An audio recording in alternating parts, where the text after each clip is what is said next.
अगर एक शेर भी झंझट कभी चोरी का करता हूँ, अगर एक शेर भी झंझट कभी चोरी का पड़ता हूँ, उठाकर आसमां सर पर सभी शायर बिगड़ते हैं। अगर एक शेर भी झंझट कभी चोरी का पड़ता हूँ, उठाकर आसमां सर पर सभी शायर बिगड़ते हैं। मगर इन नाज़िम आला को कोई कुछ नहीं कहता, जो दौराने निजामत दूसरों के शेर तो क्या कह रहे हैं सज्जाद भाई बाबा? उधर बैठ जाओ साली कुर्सी पे। दौराने निजामत मैं झंझट हूँ और कहीं ना कहीं कोई ना कोई झंझट हो जाता है, जा भी जाता हूँ। अभी मैं जब पुल उतरा, सुनिए दोस्तों, बहुत खूबसूरत एक गाड़ी मेरे सामने से गुजरी, कार थी, मैं देख के उसे रुक गया। वो जब आगे निकल गई तो उसके पीछे एक स्लोगन लिखा हुआ था, सावन को आने दो। अच्छा सुनिए दोस्तों, लिखवा लेते हैं लोग, अच्छा लगता है, तो उन्हें अच्छा लग रहा था तो उन्होंने लिखवाया हुआ था सावन को आने दो। मैं पढ़ ही रहा था उसे तो पीछे से ट्रक आया, उसने उस पर जोरदार टक्कर मार दी। मैंने ट्रक के पीछे देखा तो उस पर लिखा था, आया सावन झूम के। क्या कह रहे हैं बाबा सज्जाद भाई? हम जहां जाए वहां लफड़ा न हो, हम जहां जाए वहां लफड़ा न हो। दोस्तों झंझट है हम भी नाम के, क्या करें ये नाम ऐसा मिल गया, वरना हम भी आदमी थे काम। क्या करें ये नाम ऐसा मिल गया, वरना हम भी आदमी थे काम के। हर कोई उसका यार है, तुम कर दो क्या करो। भैया क्या हो गया? हर कोई उसका यार है, तुम कर लो क्या करो, और मुझको भी उससे प्यार है, तुम कर लो क्या करो। मुझको भी उससे प्यार है, तुम कर लो क्या करो। और थामे है मेरा हाथ कभी वो रकीब का, थामे है मेरा हाथ कभी वो रकीब का। दो नाव पे सवार है, तुम कर लो क्या करो। दो नाव पे सवार है, तुम कर लो क्या करो। और मैंने सुनाया हाल तो शर्मा के यूं कहा, अल्लाह की तुझ पे मार है, तुम कर लो क्या करो। अल्लाह की तुझ पे मार है, तुझ पे आशिक है जमाना, चूल्हा नो। क्या कहते हैं बाबा? सर अजीब का जवाब नहीं बाबा। तुझ पे आशिक है जमाना, चूल्हा नौत, हो गया मैं भी दीवाना। चूल्हा नोत हो गया मैं भी दीवाना, चूल्हा नौत, और मुझसे बचकर जाएगी आखिर कहाँ, हूँ तेरा आशिक पुराना। चूल्हा नोत। और एक पुलिस वाले की लड़की छेड़कर, एक पुलिस वाले की लड़की एक पुलिस वाले की लड़की छेड़कर रोज जाता हूँ थाना, चूल्हा नौत। और कार्ड में दावत हो चाहे एक की, और खाता हूँ मैं खाना, पर मैं खाता हूँ खाना, चूल्हा नौत। और ये भी देखे कि शादी का खूबसूरत माहौल बना हुआ है। और शादी से मुताल्लिक एक मेरे पास बहुत अच्छी बात है, मुझे बहुत पसंद है कि एक साहब हकला के बोलते थे। अच्छा हकले थे, बहुत हकले थे। उनकी शादी हो गई और शादी हुई। शादी की पहली रात जब वो अपनी वाइफ के पास पहुंचे तो वो लंबा सा घूंघट निकाले बैठी थी बेड के ऊपर। अब वो हकले थे, परेशान थे, तो वो करीब पहुंचे अपनी वाइफ के, उनसे पहले तो बैठने की इजाजत मांगने लगे उनसे। जब घूंघट में से कोई जवाब नहीं मिला तो वो खुद ही बैठ गए, और बैठने के बाद फिर वो घूंघट हटाने के लिए कहने लगे अपनी वाइफ से। अब देखिए क्या माहौल, क्या सिचुएशन थी उस कमरे की। पहले बैठने हकले थे, पहले बैठने की इजाजत, पहुंचे करीब फिर घूंघट हटाने के लिए कहने लगे, पहुंचे करीब बैठ कर उनसे इजाजत मांग रहे थे।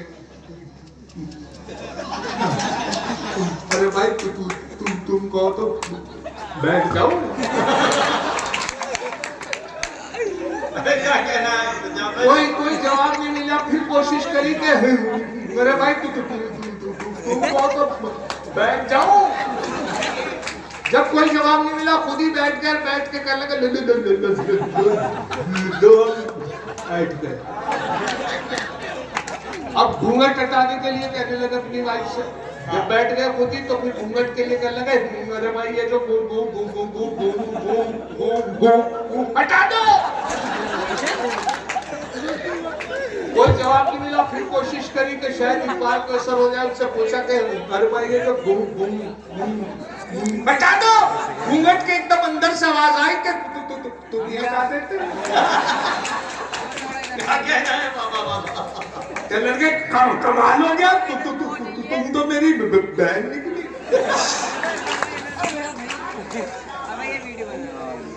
मैं क्या कहने से जाता है बाबा बाबा?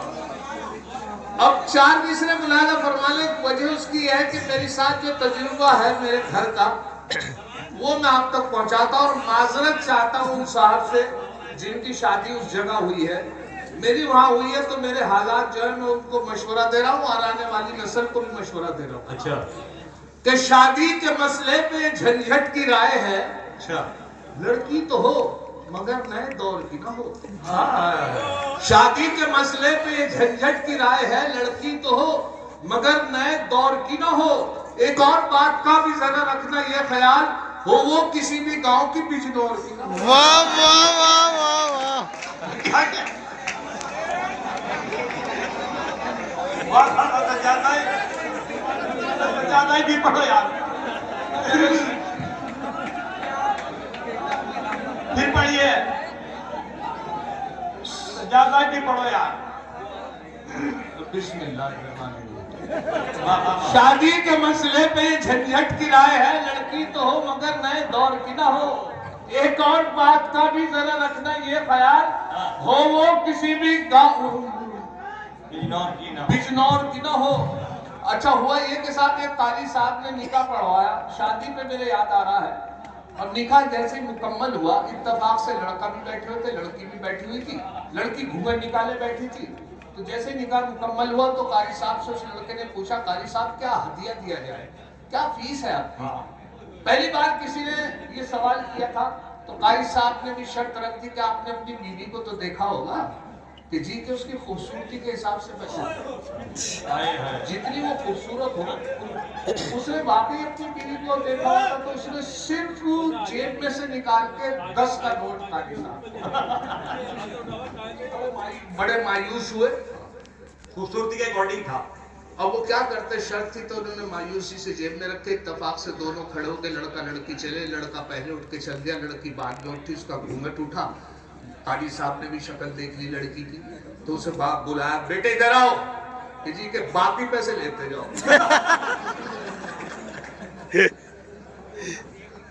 क्या कहने हैं तो अब बुलाना फरमाया यहाँ से कि बचता यूं फिर रहा हूं बेगम से आजकल, बचता यूं फिर रहा हूं बेगम से आजकल, कितना है मुझसे प्यार ये पूछने पे अड़ी है। मैंने कहा था देख लो दिल चीर के मेरा, उस दिन से लेके चाकू मेरे पीछे पड़ी है। उस दिन से लेके चाकू मेरे पीछे पड़ी है।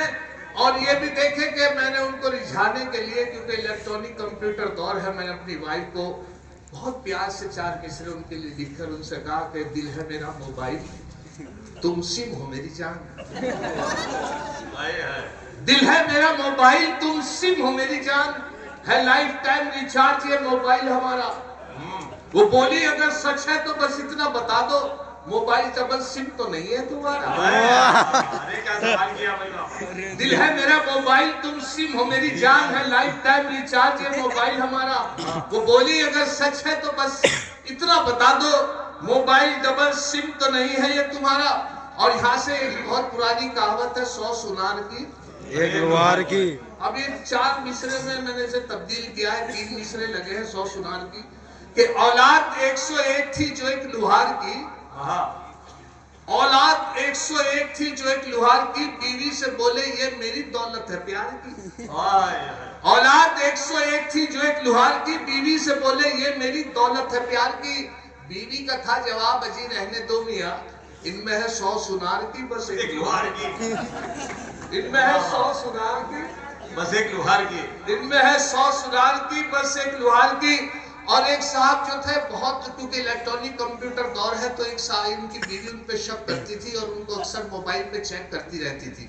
मोबाइल से फोन करती थी, अगर उन्होंने कह दिया, उनसे पूछती थी कहाँ हो, उन्होंने कहा साइकिल पे, तो कहती थी घंटी बजा के दिखाओ। अगर उन्होंने दोबारा फोन किया कि कहाँ हो, के कार में, कि हॉर्न बजा के दिखाओ। तो बड़े परेशान थे अपनी बीवी से, तो उन्होंने सोचा मैं भी तो चेक करूँ अपनी बीवी को। उन्होंने फोन किया कि बेगम कहाँ हो, पहले बोर्ची खाने में, कि मिक्सी चला के दिखाओ। और गर मिक्सी चलाई तो यकीन आ गया कि हाँ बोर्ची खाने में है। फिर दोबारा 2 घंटे बाद अपनी बीवी को फोन किया कि कहाँ हो बेगम? कहने लगे रसोई में। कि मिक्सी चला के दिखाओ। गर फिर मिक्सी चला के दिखानी पड़ी।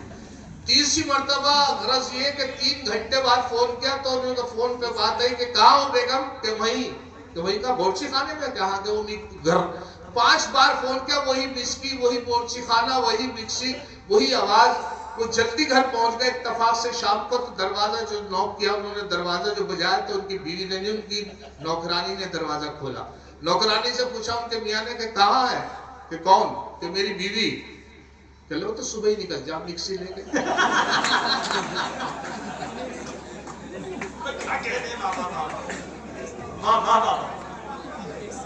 पहले तो बेमरब्बत इतनी नहीं थी वो। 2 दिन में क्यों ये प्यार का नक्शा बदल गया? पहले तो बेमरब्बत इतनी नहीं थी वो, 2 दिन में क्यों ये प्यार का नक्शा बदल गया? झंझट वो तुमको छोड़ है बाहों में गैर की, ऐसा लगे हकीम का नुस्खा बदल गया। ऐसा लगे हकीम का नुस्खा बदल गया। बहुत पुराने शायर हैं, उनका एक बहुत मशहूर शेर है कि ये जबर भी देखा है तारीख की नजरों ने, रश्मि की रंग में लम्हों ने खता की थी, सदियों ने सजा पाई। मुजफ्फर रजवी साहब, लम्हों ने खता की थी, सदियों ने सजा पाई।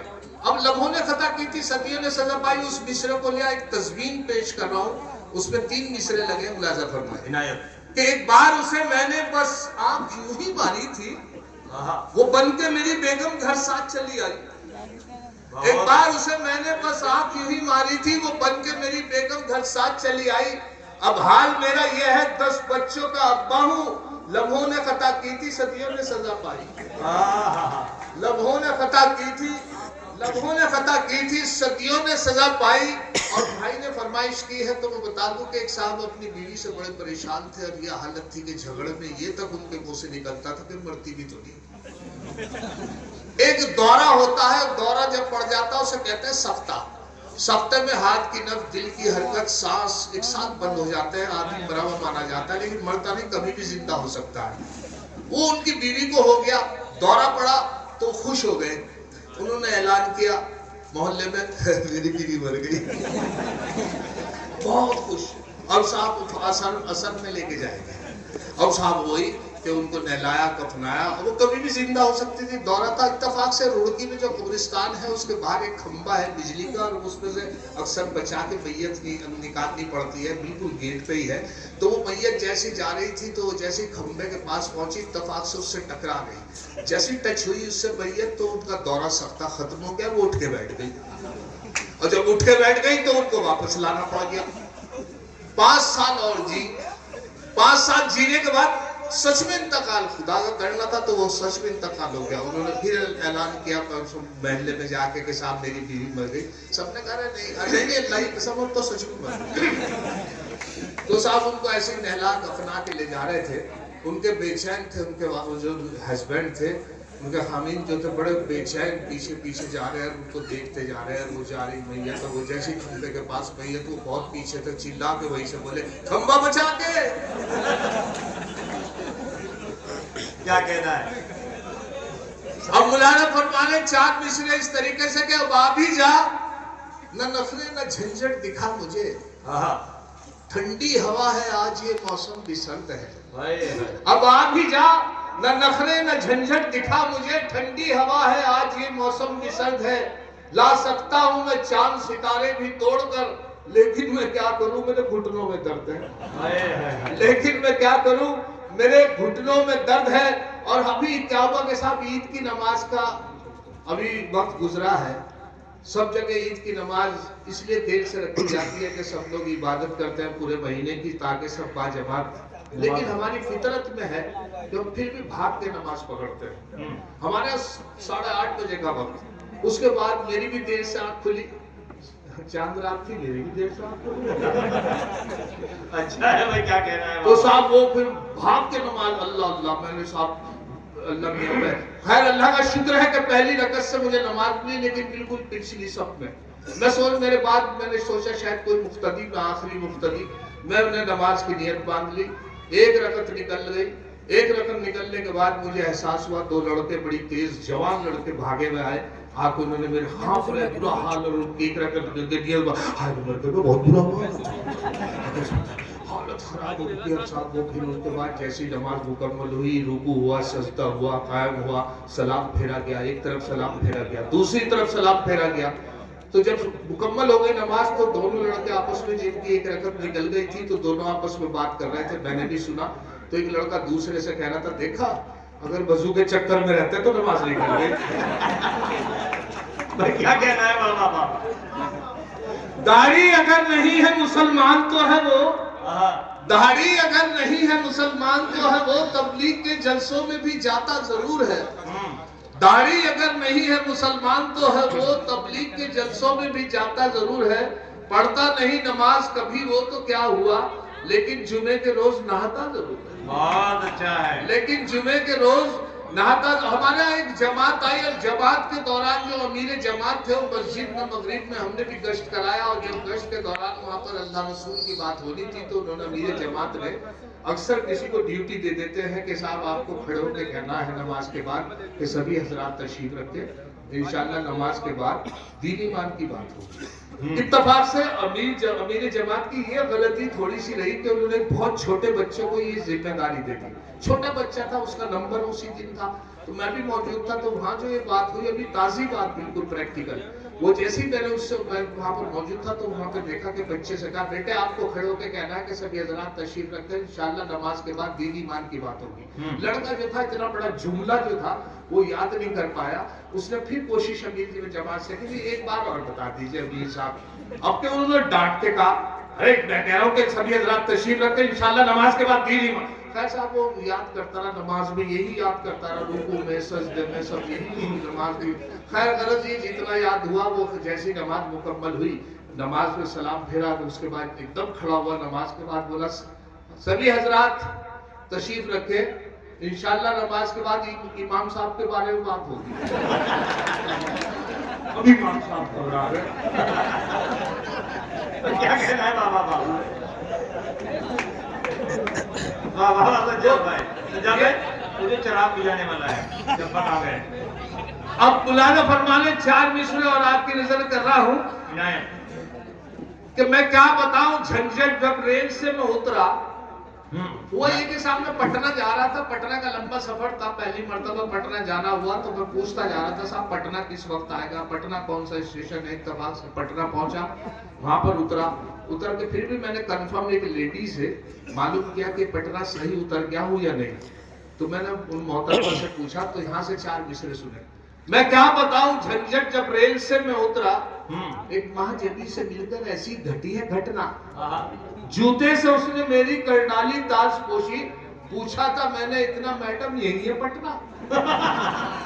वाह वाह वाह। पूछा था मैंने, इतना मैडम यही है पटना, मैडम यही है पटना। और ये भी देखे कि साहब 4 मिसरे इस तरीके से कि मैंने जो चराग बुझाने गए थे पहाड़ में, तो वहाँ वो हुआ ये कि साहब अभी एक लेडी थी बहुत ज्यादा। वो पहले एक छोटी सी बात मेरे याद आ गई है, वो ये कि साहब एक ट्रेन के अंदर एक लड़का लड़की सफर कर रहे थे, मैं सफर में था। तो लड़का लड़की दोनों बात कर रहे थे, उनके दूर एक बड़े मियाँ बैठे हुए थे। बड़े मियाँ बड़े परेशान दिखाई दे रहे थे, उनकी हरकतों को देख रहे थे। लड़के, अल्लाह ना करे हरकत कोई खराब नहीं थी लड़के लड़की की, सिर्फ लड़की की ये हरकत थी कि लड़की कह रही थी मेरे सर में बहुत दर्द हो रहा है। लड़के ने उसे करीब बुलाया, उसके माथे के मुश्किल से 2-3 प्यार लिया और उससे पूछा कैसा है दर्द, करने का बिल्कुल ठीक है। और बड़े मियाँ देख रहे थे उसे, क्या ये तो। फिर उसके बाद उस लड़की ने फिर सवाल किया, उससे कहने मेरे हाथ में बहुत दर्द है। उसका हाथ पकड़ा, गिन के 2 प्यार लिए, पूछा कैसा है दर्द, कहने का बिल्कुल ठीक है। बड़े मियाँ बड़ी मुश्किल से उठे, बड़े परेशान थे, किसी तकलीफ में थे। तो वो उसके लड़के के पास पहुंचे कि बेटे एक बात पूछूं। पहले क्या, तेरे तो बवासीर का भी इलाज है।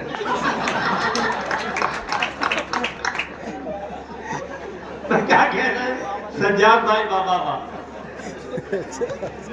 अब ये सुरेश साहब, जैसे मटन और चिकन की दुकानों पे अक्सर गोश्त बंद हो गया है और अक्सर सिलेंडर से गोश्त आने लगा है।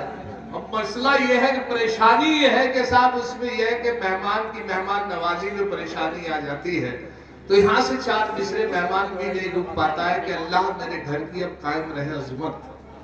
अल्लाह मेरे घर की अब कायम रहे अजमत, अब मेरे घर में मेरे कोरमाओ नान नहीं है। अल्लाह मेरे घर की अब कायम रहे अजमत, अब घर में मेरे कोरमाओ नान नहीं है शुक्र खुदा गोश्त बंद होने की बदौलत अब घर में मेरे कोई भी मेहमान नहीं है। अब घर में मेरे कोई भी मेहमान नहीं है, लेकिन उसके बावजूद लॉकडाउन में मेरे यहाँ एक मेहमान आ गए, 15 दिन तक वहीं पर बंद रहे और उसमें यह हुआ कि मैं उनकी दालों से खिदमत करता रहा। चिकन की दुकान बंद, मटन की दुकान बंद, बाहर पुलिस का पहरा, वही सुबह उड़द की दाल की खिचड़ी नाश्ते में, मूंग की दाल शाम को, हरर की दाल शाम को, फिर रात को फिर सुबह उड़द की दाल, मूंग की दाल, हरर की, गरज ये कि दाल दाल दाल। अब हुआ एक के साथ 12 रबी अव्वल कलियर शरीफ जहां से मैं हाजिर हुआ हूँ, वहां पर 12 रबी अव्वल की तारीख चांद की पता नहीं था कि आज क्या चांद की तारीख है। तो मेरे बड़े भाई 8 बता रहे थे, वाली साहब 9 बता रहे थे, मैं 10 कह रहा था। तो मेहमान से मुखातिब हुए जिसे दाल खाते हुए काफी दिन हो गए थे। हमने मेहमान से पूछा भैया आज चांद की क्या तारीख है आप बताएं। कहने लगे चांद का तो पता नहीं, हाँ दाल की 14 है। अच्छा, जब उन्होंने ये एहसास दिलाया कि दाल की 14 है तो मेरी वाइफ बोली इनके लिए एक चीज बना सकते हैं बहुत बढ़िया जो मेहमान नवाजी, अंडा करी। अंडे तो मिल सकते हैं, हमें बड़ा अच्छा लगा कि ये तो आइडिया पहले आने। तो अंडा करी बना के उनके सामने पेश करी कि इस बार शायद मेहमान खुश हो जाए, लेकिन मेरी बदकिस्मती नसीब खराब कि अंडा करी जैसे उनके सामने पेश की, उनके चेहरे के तासुरात देखे और चेहरे के तासुर, या तो उनसे अंडे से एलर्जी थी, एसिडिटी बनती थी, या उन्हें डॉक्टर ने मना कर रखा था। तो अंडा करी को देख के जैसे उनके तो यहाँ से 4 मिसरे सुन ले, मुलाजा फरमाए कि अंडा करी को देखकर मेहमान ने ये कहा, अंडा करी को देखकर मेहमान ने ये कहा, अंडा करी को देखकर मेहमान ने ये कहा माँ बाप से भी इनकी करा देते मुलाकात। हाय हाय बाबा, अंडा करी को देखकर मेहमान ने ये कहा माँ बाप से भी इनकी करा देते मुलाकात। झंझट ये बोले इनके तो माँ बाप नहीं है, फिलहाल इन यतीम के ही सर पे रख दो हाथ। अब बस आखिर में हकले से मुताबिक आपको एक गजल सुनाता हूँ। वो ये के साथ मैंने पहले बताया था हकला बड़ा सीधे किस्म का आदमी होता है, क्योंकि वो हकला के बोलता है तो वो अपनी बात पूरी नहीं कह पाता, दूसरा आदमी उसकी बात पूरी करता है। मेरे एक दोस्त है वसीम भाई, हकला के बोलते हैं, और उनसे मुझे आइडिया मिला हकला कैसे बोलता है। और सीधे इतने के एक शॉप में उनका झगड़ा हो गया, मुझे नहीं मालूम, मैं तो भीड़ देख के वहां पहुंचा तो देखा वसीम साहब का झगड़ा हो गया। वो एक तरफ खामोश खड़ा हुआ है जिनके साथ, और जो आदमी से झगड़ा हुआ वो बदस्तूर गाली दिए चला जा रहा है, और वसीम साहब एक तरफ खामोश। मैंने हौसला दोस्त होने के नाते वसीम साहब से कहा, मैंने वसीम भाई आप भी गाली दो। अच्छा मशवरा दिया। फिर उसके बाद वो मैंने दो यार मैं खड़ा हूँ, घबराने क्या बात है। फैसा गाली दी एक तरफ को चल दी, अच्छा अगले चौराहे पे जाकर उनकी आवाज निकली कि उल्लू का अट्ठा। मैंने भाई लड़ाई वहां हुई, गाली यहाँ दे रहे हो, वो क्या सुन रहा हूँ गाली तुम्हारी, जब मैं तुम्हारी साथ था तो घबराने क्या बात थी। कहते ये बात नहीं है। मैंने फिर कहले शुरू तो वही करी थी, निकली अब ये जो मैंने लतीफा सुनाया सिर्फ गजल की वजह से। वसीम साहब की शादी हो गई और उनकी वाइफ से बड़ी मोहब्बत करते थे, वो चली गई मायके, और जब मायके चली गई तो वो बहुत मायूस। मैंने उनसे पूछा भैया कैसा चल रहा है, कह रहे बहुत, तो यहाँ से मतलब बता कीजिए। वो बोले कि अब अभी जा है घर में अंधेरा तेरे बगैर, अब आ भी जा है घर में अंधेरा तेरे बगैर, और सूदी पड़ी है आज ये खटिया तेरे बगैर, और नूरुन्निसा तू जब से गई अपने मायके, नूरुन्निसा तू अपने मायके बेनूर हो गई मेरी दुनिया। तेरे बगैर क्या कहने हैं मिश्रे के बाबा। नूरुन्निसा तू जब से गई अपने मायके बेनूर हो गई मेरी दुनिया। तेरे बगैर और तकिया भी टेंशन में है, बिस्तर भी है उदास। बाबा बहुत अच्छा है। तकिया भी टेंशन में है, बिस्तर भी है उदास। अच्छा लगे ना रात में सोना तेरे बगैर। आइए हजरात, ये थे मोहतरम जनाब सज्जाद झंझट साहब।